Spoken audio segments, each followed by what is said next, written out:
bring in Darren Rovell, our business reporter, always a friend to the show. Darren, what does this mean to these companies right now? Are they running scared right now? Well, Michael, they say that they're both going to challenge it in court if they have to. They have 5 days to get back to the Attorney General and figure out kind of to convince him to go the other way.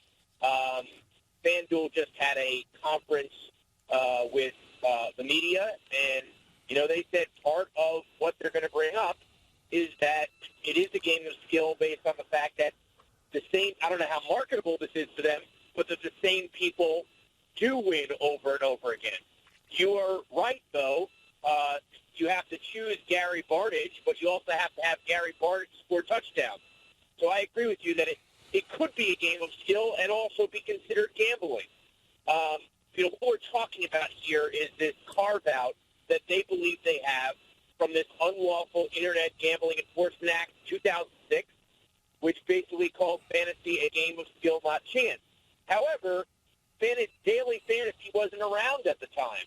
So all these investors and everyone who's put in more than $800 billion in money to this company believed them that they weren't going to get challenged on this, or at least not this soon.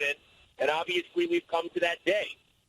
Every league has backed it, allowed it to be advertised in their games. The NHL has it on their dashboards. The Knicks have it on the floor of the Garden. So are they all running scared right now, or are they going to show support? Well, I don't think they're going to show support. And Jerry Jones, when I interviewed him after the Giants-Cowboys game, was pretty optimistic. He probably would not say the same thing today that he said then. That he was sure that it was legal and carved out. So I don't think leagues are going to support it. I don't know if people are running scared yet, but you could be sure that New York is not just one state. It's 10% of their total customer base. It is the financial capital of the world. It is where business is done. And if New York falls, there is some belief that their business will fall. And maybe that's why they said they're going to fight it this hard. So what's Schneiderman's end game here, Darren? I mean, does he want a bigger piece of the pie? Because when you say it's a game of chance, so is the lotto. That's very legal. I think horse racing is more of a game of chance than this. So what's his end game? Well, it's hard to say, but I would say that the bigger piece of the pie doesn't seem to come up.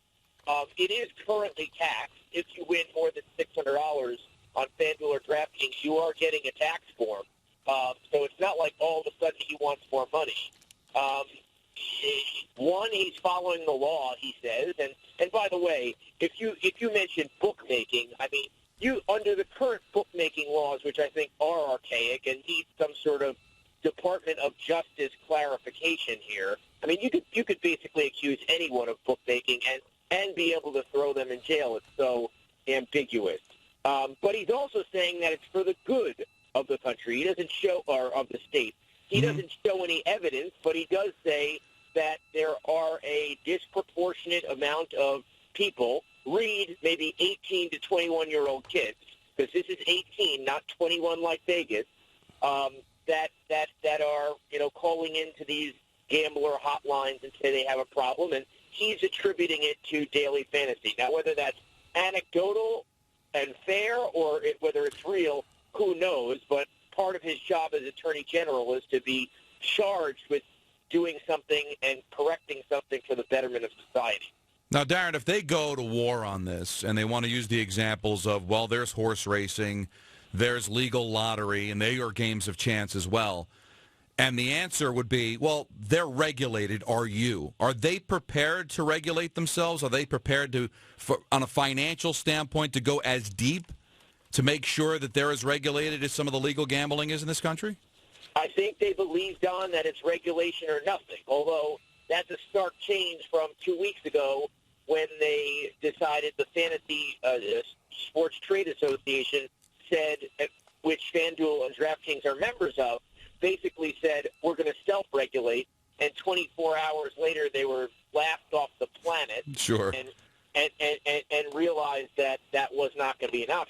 Now, regulation could be a little confusing because it's not going to come at the federal level because states supersede the federal law here. So there might just be a whole bunch of hodgepodge of laws at the state level.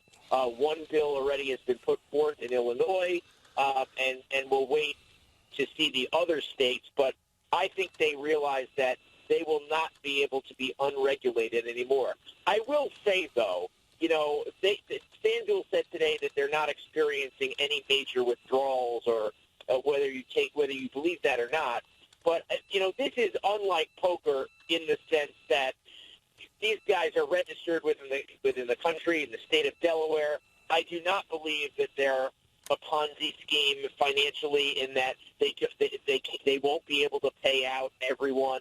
That's just my opinion. But obviously, people make the poker comparison and what went down with online poker, and it does scare people.